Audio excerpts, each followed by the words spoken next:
দেখছেন নবীনগর নিউজ। ব্রাহ্মণবাড়িয়ার নবীনগরে কয়াস আহমেদ কর্তৃক আয়োজিত টিবি কাপ ব্যাডমিন্টন টুর্নামেন্টের ফাইনাল খেলা অনুষ্ঠিত হয়েছে। শুক্রবার রাতে উপজেলার চেচরা পূর্বপাড়া খাজা আহমেদের বাড়ি প্রাঙ্গণে এই ফাইনাল খেলা অনুষ্ঠিত হয়। খেলা হোক মাদকমুক্ত সমাজ গঠনের হাতিয়ার, এই স্লোগানকে সামনে রেখে ফাইনাল খেলায় অংশগ্রহণ করেন চেচরা সিনিয়র ফাইটার্স বনাম চেচরা জুনিয়র ফাইটার্স। প্রথমে ফাইনাল খেলার শুভ উদ্বোধনের আয়োজন শেষে খেলার শুভ উদ্বোধন করেন চেচরা পূর্বপাড়া কেন্দ্রীয় জামে মসজিদের সেক্রেটারি মোহাম্মদ আবু সাইদ। বিশিষ্ট সমাজসেবক মোহাম্মদ আবুল কাশিম মিয়ার সভাপতিত্বে ও সাতমুড়া ইউনিয়ন বিএনপির সিনিয়র সহসভাপতি মোহাম্মদ আতাউর রহমান খসরুর সহসভাপতিত্বে এই সময় প্রধান অতিথি হিসেবে উপস্থিত ছিলেন বাংলাদেশ পুলিশের সিআইডি মোহাম্মদ নাজমুল হাসান। বিশিষ্ট সমাজসেবক শেখ আহমদ উল্লাহর সঞ্চালনায় এই সময় প্রধান মেহমান হিসেবে উপস্থিত ছিলেন বিশিষ্ট ব্যবসায়ী মোহাম্মদ মামুন বিজয়।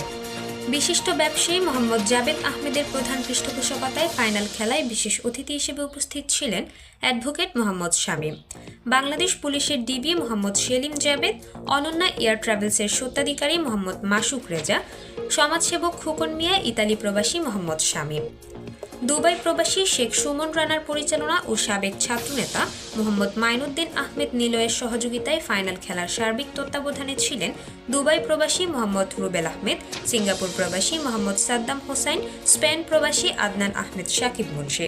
টানটান উত্তেজনাপূর্ণ ফাইনাল খেলায় চেচরা জুনিয়র ফাইটার্সকে হারিয়ে চেচরা সিনিয়র ফাইটার্স জয়লাভ করেন। ফাইনাল খেলাটিকে ঘিরে স্থানীয় ক্রীড়াপ্রেমী দর্শকদের মাঝেও ছিল বাড়তি উন্মাদনা, যার ফলে খেলা শুরু হবার সাথে সাথে মাঠের চারিপাশ দর্শকের ব্যাপক উপস্থিতি লক্ষ্য করা গেছে। খেলায় রেফারির দায়িত্ব পালন করেন তৈবুল ইসলাম আরাফাত ও মোহাম্মদ ইউসুফ। খেলা শেষে অতিথিরা চ্যাম্পিয়ন দলের অধিনায়কের হাতে 32 ইঞ্চি এলইডি টিভি ও রানার্স আপ দলের অধিনায়কের হাতে রানার্স আপ ট্রফি পুরস্কার হিসেবে তুলে দেন। খুব সুন্দর একটা আয়োজন। এই আয়োজন যারা সহযোগিতা এবং সবকিছু দিয়ে সহযোগিতা করেছে তাদের প্রতি আন্তরিক ধন্যবাদ। আমরা চাই সব সময় যেন এই খেলা চালু থাকুক এবং আমরা যুব সমাজ যারা আছি তারা মাদক মুক্ত হয়ে খেলার দিকে অগ্রসর হই। আমরা মাদকমুক্ত দেশ চাই, সমাজ চাই, সুন্দর খেলা খেলার প্রতি আমাদের উদ্যোগ নিতে হবে। আমরা এই বছর খেলা সুন্দরভাবে সুমনের সহযোগিতায় খেলা হয়েছে, আবার যেন এরকম খেলা হয় সবাই আমরা সহযোগিতা করব।